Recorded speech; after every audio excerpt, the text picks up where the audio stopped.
Elazığ, Palo, Bozçanak köyün muhtarıyım ben.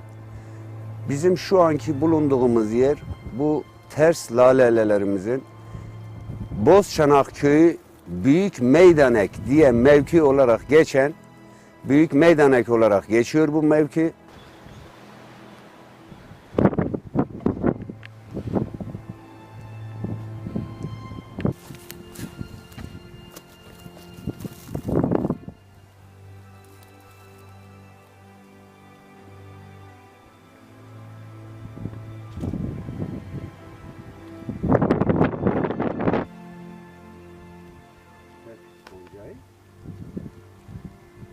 Gonca. Bu lalelerimiz ömrü en fazla 15 gündür. 15 gün bir süre içerisinde açıp bu güzelliğiyle 15 gün sonra tekrar soluyor.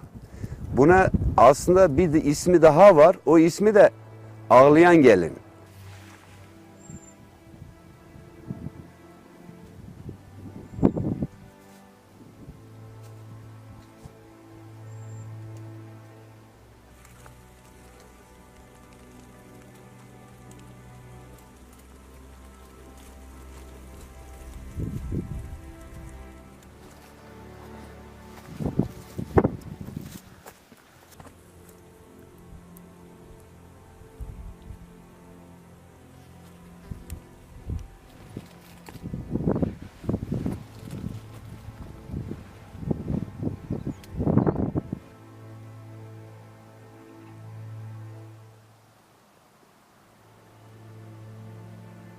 Şu anki gördüğümüz lalelerimiz kayalık ve sert kayalıklar.